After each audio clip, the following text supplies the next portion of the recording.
ये आकाशवाणी है।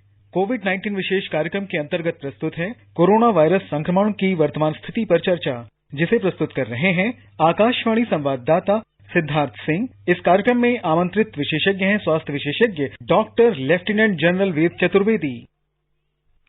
श्रोताओं, आकाशवाणी के समाचार सेवा प्रभाग द्वारा कोरोना जागरूकता श्रृंखला के इस विशेष कार्यक्रम में आपका स्वागत है। आज के इस अंक के साथ मैं हूं सिद्धार्थ सिंह। कोरोना की इस जंग में हम सभी को एकजुट होकर इसका मुकाबला करना है और आपने कोरोना की इस लड़ाई में जिस तरह का अनुशासन और संकल्प दिखाया है, उससे इस जंग को लड़ने का हौसला और मजबूत हो गया है। लॉकडाउन के इस पीरियड में सोशल डिस्टेंसिंग ही एकमात्र ऐसा उपाय है जिससे हम खुद सुरक्षित रहते हुए दूसरों को भी सुरक्षित रह सकते हैं। श्रोताओं, आज के इस कोविड-19 पर विशेष फोन इन कार्यक्रम में हमारे साथ हैं सर गंगाराम अस्पताल नई दिल्ली में department of rheumatology and clinical immunology में senior consultant doctor lieutenant general Ved Chaturvedi. आप कोरोना से संबंधित सवाल हमारे आज के एक्सपर्ट से टोल फ्री नंबर 1800-115767 और 011-233-14444 पर पूछ सकते हैं।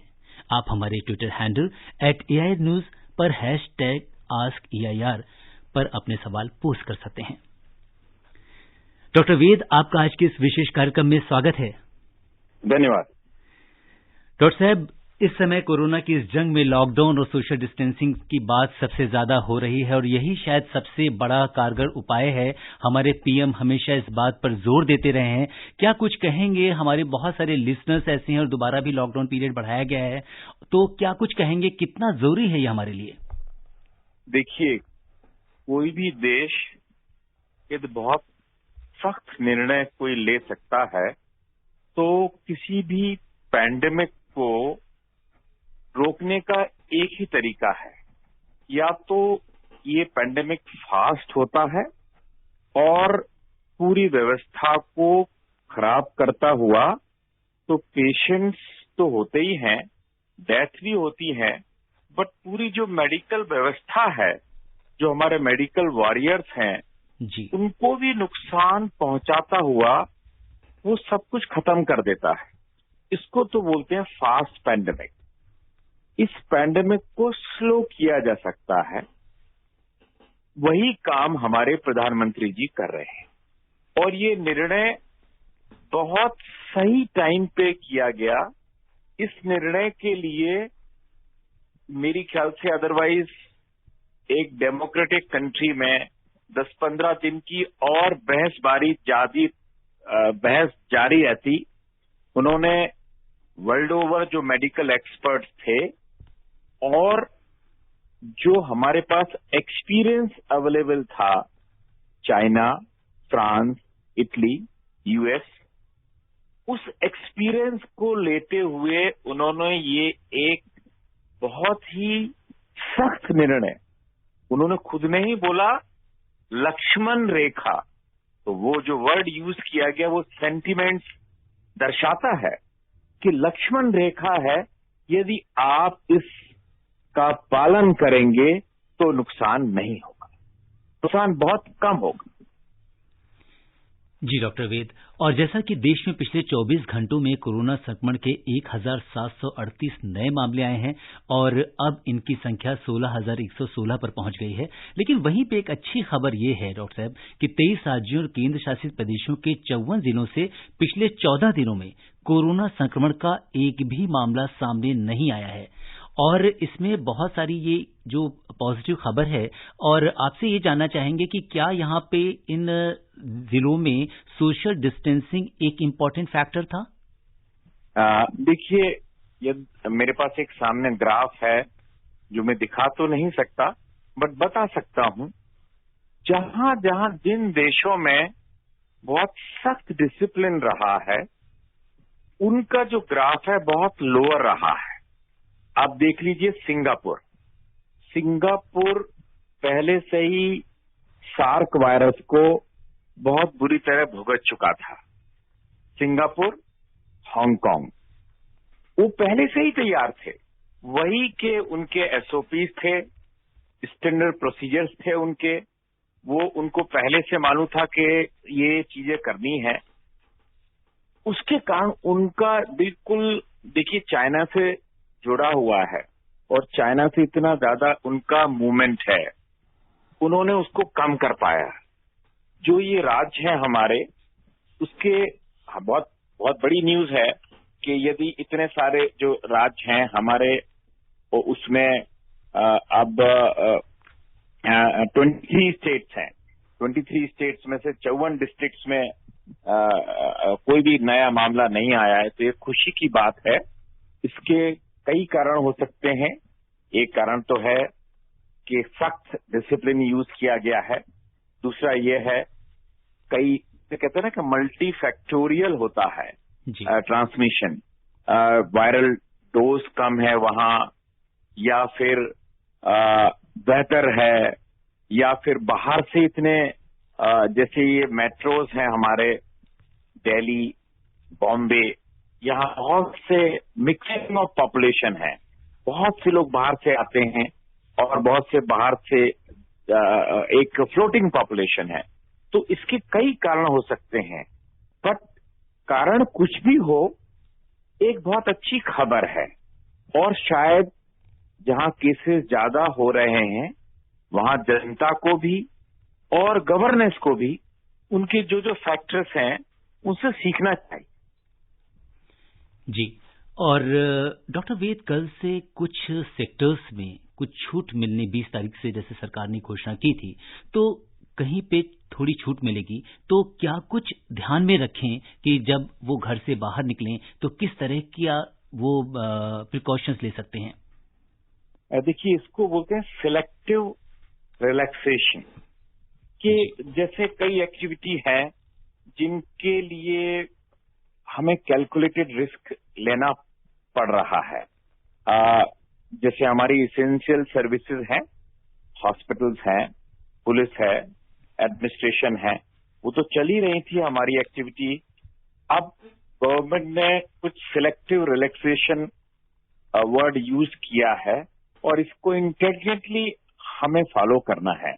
जैसे खेती संबंधित चीजें हैं, उनके लिए एक रिलैक्सेशन रखा गया है कि भाई जो खेती से चीजें, जो कृषि से रिलेटेड एक्टिविटीज हैं, सिर्फ किसान को ही नहीं, किसान को बीज लाना है, किसान को और जो एक्टिविटीज हैं उन सब चीजों पे, और कई सर्विसेज हैं जैसे प्लम्बिंग है, और आप बहुत कुछ सोच सकते हैं।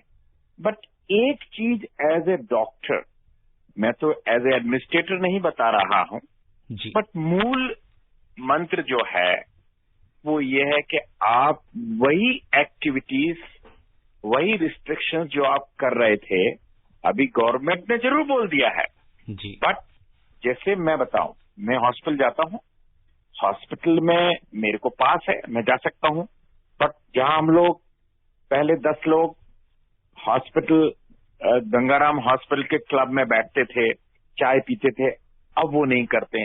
तो एक सेल्फ डिसिप्लिन हम सबको सीखना पड़ेगा।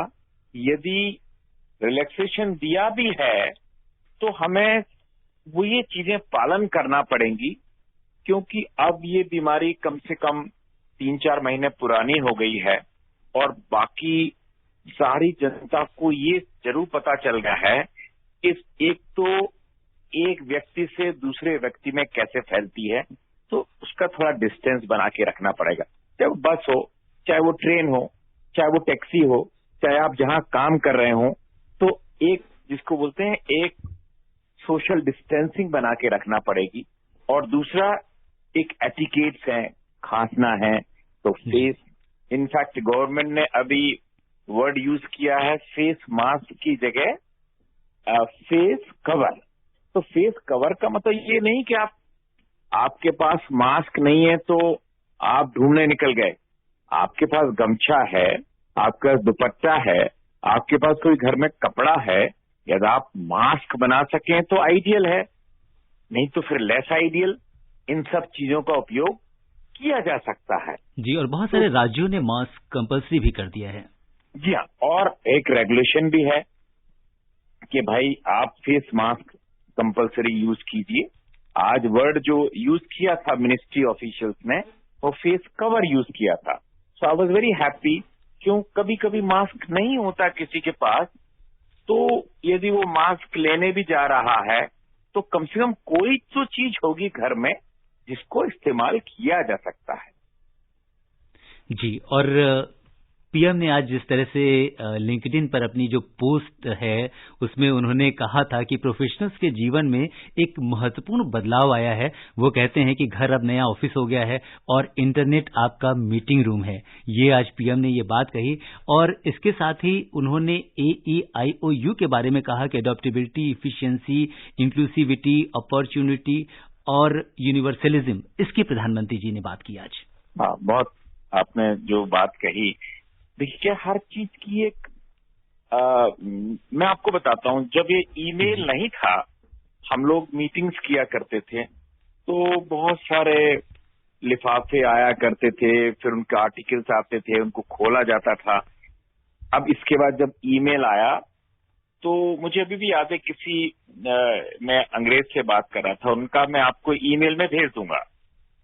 तो मुझे आश्चर्य होता था कि भाई ईमेल में वो डॉक्यूमेंट भेज देगा तो मैं क्या उसको डॉक्यूमेंट को कहां से निकालूंगा जी। तो क्योंकि उस समय एक माइंड सेट था कि डॉक्यूमेंट्स का मतलब है एक भारी लिफाफा आएगा और उसको मैं खोलूंगा।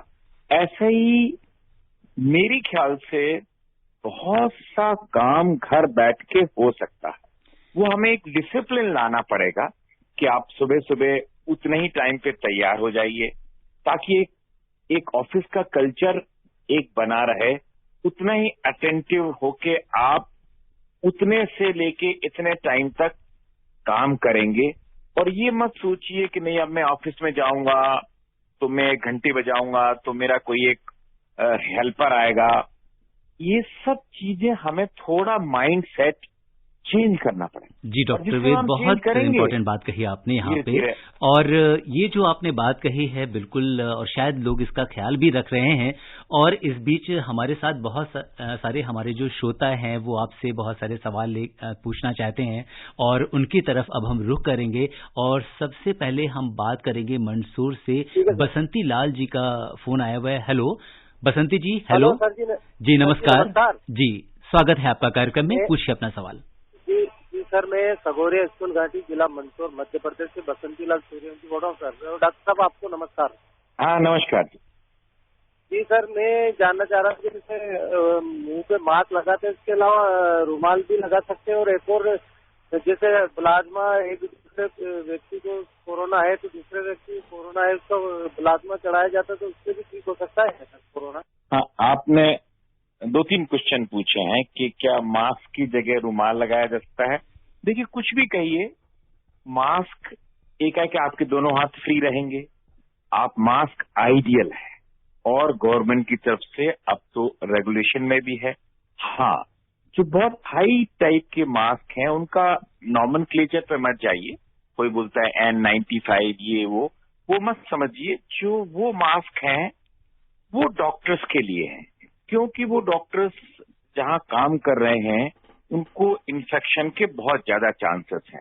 अदरवाइज एक नॉर्मल मल्टी लेयर्ड कपड़ा लीजिए, एक कपड़े का मास्क बनाइए। कई टीवी पे हमारे मिनिस्टर साहब हैं, जावड़ेकर साहब, मैं देख रहा था, वो मिनिस्टर साहब तक बता रहे हैं कि मास्क कैसे बनाना है, जिसके लिए सिर्फ एक कपड़े की जरूरत है, रुमाल की, और 2 रबर बैंड की। या बाय द वे आप कहना साहब मुझे तो कल खरीदना है मास्क, अब मेरे पास तो आज है नहीं, उस केस में आप रुमाल भी यूज कर सकते हैं, गमछा भी यूज कर सकते हैं। आपका जो दूसरा प्रश्न है कि आप जो वो कह रहे हैं कि कन्वलेसेंट सीरम, क्या उसको यूज किया जाता है? देखिए इसका प्रिंसिपल ऐसा है कि यदि आपको इन्फेक्शन जब होता है तो इन्फेक्शन पहले वायरस आपके अंदर जाता है। तो जब वायरस अंदर जाता है उस समय आपका 3-4 दिन के अंदर आपका एक टेस्ट पॉजिटिव आता है जिसको बोलते हैं PCR। तो वो दर्शाता है कि आपको इन्फेक्शन है। बट हमारी जो बॉडी है वो भी, उसका इम्यून सिस्टम उस वायरस के अगेंस्ट काम करने लगता है और वो उस वायरस के अगेंस्ट में कुछ तत्व बनाता है, उसको बोलते हैं एंटीबॉडी।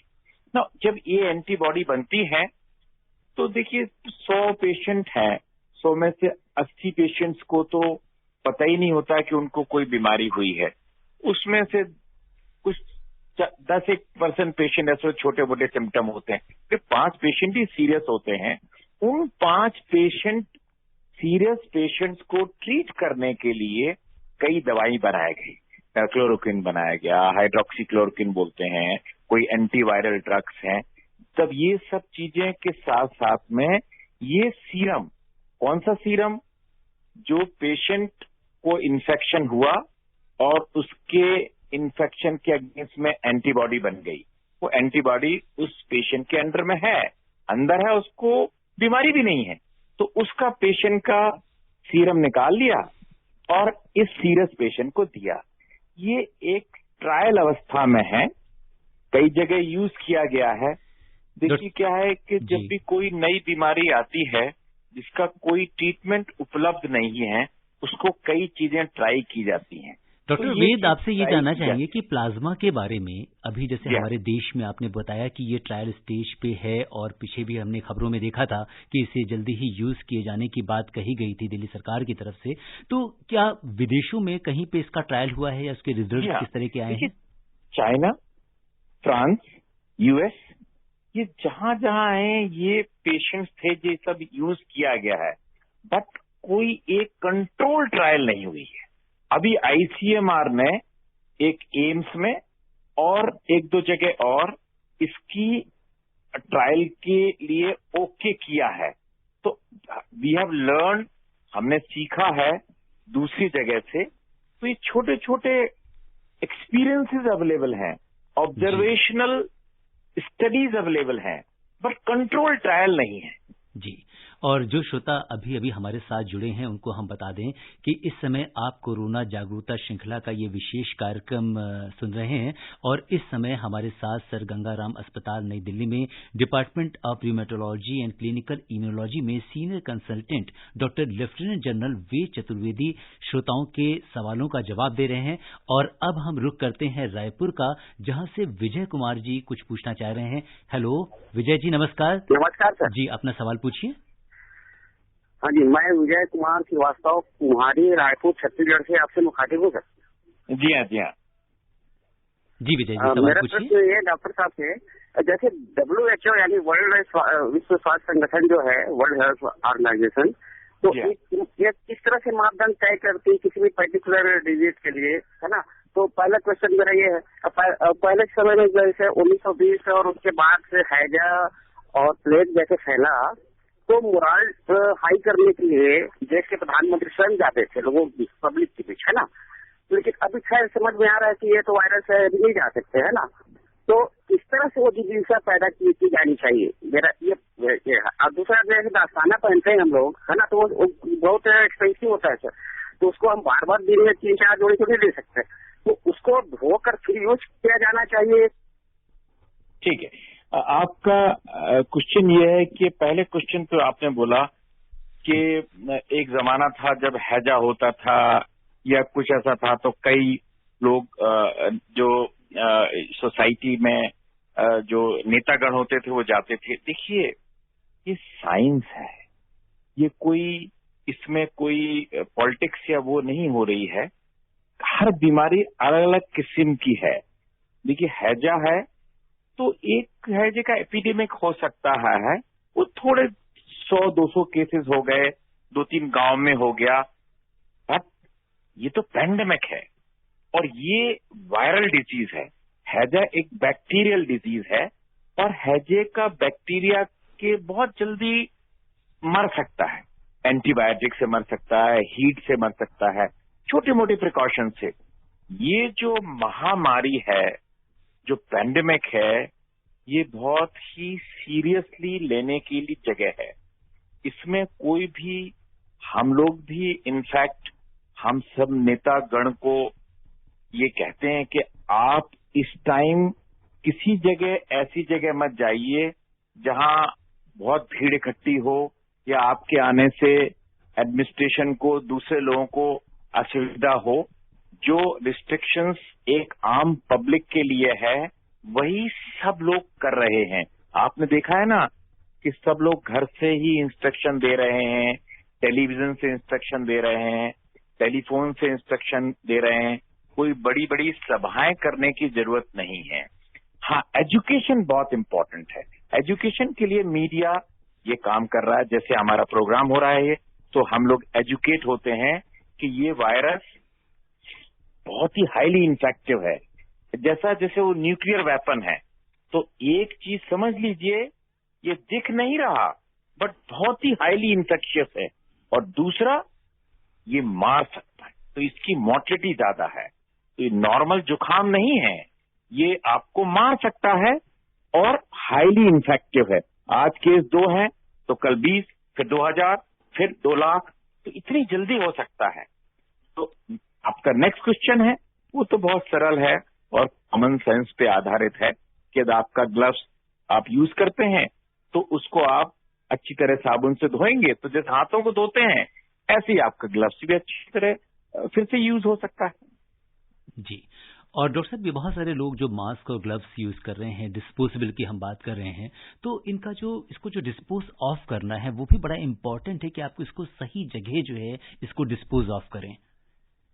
जी हाँ, मतलब यदि 2 तरह की चीजें यूज हो रही हैं। देखिए, हॉस्पिटल सेटिंग में डिस्पोजेबल्स यूज हो रहे हैं और जो हम लोग घरों में यूज कर रहे हैं वो ज्यादातर या तो ग्लव्स है या मास्क है, आपने घर में बनाया हुआ कपड़े का है, तो हम उसको रीयूज करते हैं, या तो गर्म पानी साबुन से उसको साफ करते हैं, उसको अपना जो हैंड सैनिटाइजर है उससे साफ करते हैं। बट जो डिस्पोजेबल्स हैं उसको आप ऐसे नहीं फेंक सकते। उसका एक अलग प्रोसीजर है कि उसको उस जो डिस्पोजेबल्स, वैसे भी हॉस्पिटल में जब ये इन्फेक्शन नहीं आया था तो डिस्पोजेबल्स को डिस्ट्रॉय करने के लिए एक पर्टिकुलर एसओपी है, उसको फॉलो करना बहुत जरूरी है। ये नहीं कि ये डिस्पोजेबल्स आपने फेंक दिया और इससे फिर से रिसाइकिल होने लगी। जी डॉक्टर साहब, एक चीज आपने ग्लव्स की बात चली है, और अगर हम आपसे इसके बारे में अगर हम बात करें, इस बीच हमारे अगले कॉलर हैं, पहले इनको ले लेते हैं। बहुत देर से कॉल आ रही है। महेश शर्मा बड़ौद से कुछ सवाल करना चाह रहे हैं। महेश जी नमस्कार, कार्यक्रम में आपका स्वागत है। जी महेश शर्मा, खड़गपुर बड़ौद से जी हाँ नमस्कार। मैं ये जानना चाह रहा जी कि इतने लॉकडाउन के साथ साथ मरीजों की संख्या बहुत बढ़ती जा रही है, क्या कर रहे हैं जी? आपका क्वेश्चन जहां तक मैं समझा हूं कि लॉकडाउन के बावजूद भी क्यों केस हो रहे हैं जी। तो जैसे मैंने शुरुआत प्रोग्राम में कहा था कि जो एक ये पैंडेमिक होता है, ये एक पैंडेमिक बहुत इस तरह होता है कि यदि उसको अपने इसके नेचर पे छोड़ दिया जाए तो एक सुनामी की तरह आता है और हजारों लाखों पेशेंट बीमार पड़ जाते हैं और हजारों लोगों की डेथ हो जाती है। जैसा कि आप देख रहे हैं कि बावजूद कि डेवलप्ड कंट्री है, अमेरिका है, इटली है, तो वहां कितनी सारी डेथ हो रही है। यदि आप उससे कंपेयर कर लीजिए इंडिया को, सिंगापुर को, कुछ भी कहिए, हम लोग कभी कभी लोग कहते हैं कि साहब आप लोग तो बहुत ज्यादा टेस्ट नहीं कर रहे हैं इसीलिए आपकी संख्या कम है। ऐसा नहीं है। देखिए, डेथ हमारे यहाँ बहुत कम है। सिर्फ पिछले जब से शुरू हुआ है, पिछले 1 महीने का डाटा सिर्फ हमारे पास कुछ 500 कुछ डेथ हुई है, जबकि अमेरिका वगैरह में 2000 डेली, और इटली में 500-600 डेली, स्पेन में 500-600 डेली। तो यदि आप कंपेयर करें तो हमारे इस लॉकडाउन से जो प्रधानमंत्री जी ने बहुत सख्ती से लागू किया, उसके कारण हमारे केसेस बहुत कम हैं और हमारी डेथ भी दर्शाती है इस चीज को। ये 2-3 पैरामीटर्स हैं। ये तो बात पक्की है कि डेथ को तो कोई नहीं छुपा रहा। आप कह सकते हैं कि भाई हम और टेस्ट करें, तो हमारे पास जो बाय एंड लार्ज हमारे करीब 800 से 1000 केस प्रतिदिन नए हो रहे हैं जी। और हमारी डेथ सिर्फ 500 है टोटल। रफली करीब 20 से 24 डेथ पर डे हो रही हैं। तो यदि इसको कंपेयर किया जाए, पृथ्वी तो एक ही है ना, यदि एक इस पृथ्वी में हम बगल में, आप कंपेयर करके देख लीजिए अमेरिका से, इटली से, स्पेन से, इंग्लैंड से, तो हमारा बहुत कम है। इसका मतलब हमारा जो लॉकडाउन है वो इफेक्टिव है जी। और इसकी प्रशंसा WHO ने और पूरा विश्व जो है, आज भारत ने जिस तरह से कोविड-19 का मैनेजमेंट किया है, इसका शायद पूरा विश्व प्रशंसा कर रहा है। और डॉक्टर साहब, इस बीच बात करते हैं दिल्ली में। दिल्ली में कोरोना के कुल 1893 मामले हैं और दिल्ली से फोन आया है हरप्रसाद यादव जी का। ये आपसे कुछ सवाल पूछना चाहते हैं। हरप्रसाद जी, कार्यक्रम में आपका स्वागत है, पूछिए अपना सवाल। हेलो जी हरप्रसाद जी, नमस्कार, सवाल पूछिए। डॉक्टर साहब नमस्कार। नमस्कार डॉक्टर साहब, मैं पूछना चाहता हूँ कि जैसे इस समय बताया जाता है कि कोरोना की जो महामारी बीमारी चली हुई है, इसमें गर्म पानी या हल्दी दूध का यूज किया जा सकता है, क्या ये फायदेमंद है? और दूसरा सवाल मेरा ये है कि क्या जैसे मैं डायबिटीज का मरीज हूँ, क्या मैं च्यवनप्राश का यूज कर सकता हूँ? जी, आपने 2-3 चीजें पूछी कि क्या, जैसे देखिए हमारा जब गला खराब होता है तो कई चीजों को बोलते हैं हम लोग ट्रेडिशनल मेडिसिन, वो हमने अपने घर में दादा दादी से सीखी हैं कि आपका गला खराब हो जाए तो भाई गर्म पानी का गार्गल कर सकते हैं, उसमें हल्दी डाल सकते हैं। इनके लिए कोई बहुत बड़े एविडेंस अवेलेबल नहीं है, बट चूंकि ये जरूर मालूम है कि हम जब गर्म पानी के गार्गल्स करते हैं तो थोड़ा गले का टेम्परेचर भी बढ़ जाता है, हो सकता है कि वायरस पे थोड़ा इफेक्ट भी पड़ता हो, बट आपको एक अच्छा महसूस तो होता ही है। तो इसीलिए हम लोग हमेशा बोलते हैं कि something is better than nothing. ठीक है, यदि आप गर्म पानी के गार्गल करते हैं जो ट्रेडिशनली हम लोग बरसों से करते आ रहे हैं, तो करिए, बहुत अच्छा है। आप कहें हल्दी का यूज कर सकते हैं, हाँ कर सकते हैं। तीसरा चीज आपने पूछा च्यवनप्राश के बारे में कि मुझे डायबिटीज है तो मैं च्यवनप्राश यूज कर सकता हूं कि नहीं कर सकता हूं। देखिए, ये सवाल तो कोरोना वायरस से रिलेटेड नहीं है, बट हमेशा याद रखिए कि आपका जो डॉक्टर है, जो इंडोक्राइनोलॉजिस्ट को बोलते हैं, उसको आप हमेशा पूछिए कि मैं क्या क्या खा सकता हूं, क्या क्या नहीं खा सकता हूं। ये हमें पूरी तरह मालूम है कि प्योर शुगर का उपयोग करने से आपका ब्लड शुगर थोड़ा बढ़ सकता है।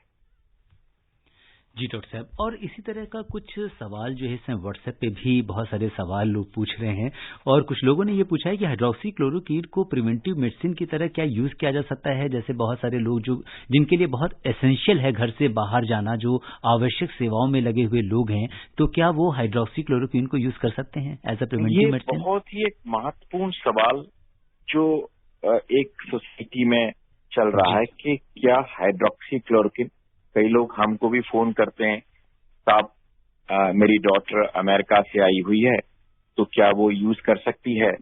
या तो देखिए, पूरी व्यवस्था साइंस पे आधारित है।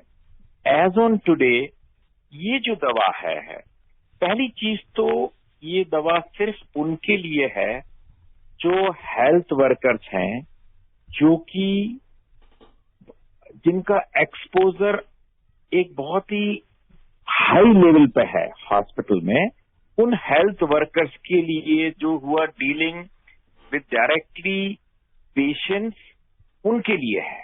देख, हॉस्पिटल में भी 400 डॉक्टर्स हैं, बट 400 डॉक्टर्स में से 100 डॉक्टर्स तो हो सकता है कुछ और काम कर रहे हों, बट 100 डॉक्टर्स हैं जो कि सही में इन मरीजों के साथ डायरेक्टली इन्वॉल्व हैं, उनके लिए है। तो ये समझ लीजिए। और दूसरा ये है कि ये डॉक्टर्स का प्रिस्क्रिप्शन वाली दवा है, ये नहीं कि हर कोई खाने लगे। देखिए, जैसे ब्लड प्रेशर की दवा है, कोई बोलता है क्या साहब क्या ये दवा के कोई साइड इफेक्ट हैं? नहीं, ये बहुत सेफ दवा है। हम लोग रूमेटोलॉजी में हैं, हमारे पास कम से कम नहीं होंगे तो हमारी पूरी रूमेटोलॉजिस्ट जितने हैं इंडिया में, हम लोग करीब 1 करोड़ हाइड्रोक्सीक्लोरोक्विन हर महीने यूज करते हैं। तो हम लोगों को बहुत बड़ा एक्सपीरियंस है कि वह सेफ दवा है। हाँ, सेफ कब होगी? जब डॉक्टर के सुपरविजन में खाएंगे। आप कोई भी दवा, चाहे वो ब्लड प्रेशर की दवा हो, आप बेवजह लेंगे तो आपको नुकसान होगा। तो ये नॉर्मल पब्लिक के लिए नहीं है। As on today it is only for those health workers who are directly involve in the health care, या फिर बहुत जो कंटैक्ट्स में है, जैसे किसी सेवा में लगे हुए हैं।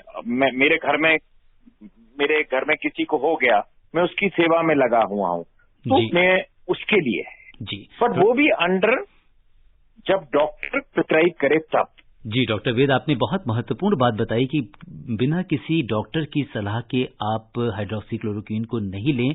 और डॉक्टर साहब, एक चीज और आपसे जानना चाहेंगे कि इस समय अक्सर देखा जा रहा है कि बहुत सारे लोग ऐसी कंप्लेन कर रहे हैं कि because of the excessive use of sanitiser हाथों में कई बार जो है एक इरिटेशन सी होने लगती है। तो सैनिटाइजर की कितनी क्वांटिटी का प्रयोग किया जाना चाहिए? अगर आप घर से बाहर हैं, अपने वर्क प्लेस पे हैं और सैनिटाइज करना चाहते हैं, तो कितनी क्वांटिटी सैनिटाइजर की हम लें? जी। इसके लिए भी यदि यही क्वेश्चन हमारे साइंस में पूछा जाता तो उसका जवाब बड़ा सिंपल था कि इस पे एक स्टडी कर ली जाए कि 5 ml जरूरत है कि 10 ml जरूरत है। बट कॉमन सेंस मैं हमेशा सोचता हूँ साइंस से भी बड़ी चीज है। तो नॉर्मली उतना सैनिटाइजर यूज करें ताकि आप एडिक्वेटली, ये नहीं कि आपने छोड़ा छिड़क लिया, आपको लगे कि ये एडिक्वेट है। ये कॉमन सेंस हम सबको है कि कितना एडिक्वेट है। A sufficient quantity which can make both your palm and bottom of the hand wet and for a sufficient time. तो करीब आपने 10-20 सेकेंड के लिए उसको यूज किया सफिशिएंट क्वांटिटी में, तो वो अच्छा है। जी, और डॉक्टर साहब, इस बीच हमारे पास फोन आ रहा है। सुभाष चंद्र त्रिपाठी हमसे जुड़ गए हैं, बाराबंकी जी। हेलो सुभाष जी, अपना सवाल पूछिए। सिद्धार्थ जी नमस्कार। नमस्कार। नमस्कार। आकाशवाणी का बहुत बहुत धन्यवाद ऐसा प्रोग्राम देने के लिए। मेरे 3 प्रश्न हैं। सबसे पहला प्रश्न ये है कि शरीर की रोग प्रतिरोधक क्षमता बनाए रखने के लिए हमें किस प्रकार का भोजन करना चाहिए? दूसरा सवाल मेरा ये है कि प्रधानमंत्री जी के जो पिछले संवाद में उन्होंने सबको एडवाइस किया है कि काढ़ा का प्रयोग किया जाए, तो काढ़ा किस प्रकार का होना चाहिए? जी हाँ डॉक्टर साहब, आपसे इस सवाल के जवाब के लिए 1 मिनट ही मिलेंगे और आप इनको जवाब दे दीजिए। जी हाँ, देखिए ऐसा है कि जहां तक काढ़े का प्रश्न है वो आप आयुष का कोई डॉक्टर से आप कांटेक्ट कर सकते हैं, वो आपको बता सकते हैं। दूसरा, जहां तक शरीर की प्रतिरोधक क्षमता का सवाल है, एक ये कॉमन चीज है कि विटामिन सी है, विटामिन डी है, जिंक है, और एक अच्छा स्वस्थ खाना क्या होता है ये सब हम लोगों को मालूम है। और क्या खराब या जंक फूड होता है वो भी हम सबको मालूम है। तो एक स्वस्थ खाना जो हम लोग रोज खाते हैं, अच्छा दूध होना चाहिए, फ्रूट्स होने चाहिए, विटामिन डी का सेवन करिए, विटामिन सी का सेवन करिए। विटामिन डी दूध में भी होता है, विटामिन सी आपके मुरब्बे में भी होता है, चार में भी होता है, कई चीज में होता है। इन सब का उपयोग किया जा सकता है। जी डॉक्टर साहब, तो श्रोताओं, ये थी हमारी आज की कोरोना जागरूकता श्रृंखला की विशेष प्रस्तुति। और doctor lieutenant general Ved Chaturvedi, आप हमारे कार्यक्रम से जुड़े और हमारे श्रोताओं को तमाम सवालों के आपने उनको जवाब दिए। आपका हमारे कार्यक्रम से जुड़ने के लिए बहुत बहुत धन्यवाद। Thank you so much. तो आज के लिए बस इतना ही। दीजिए मुझे इजाजत। नमस्कार।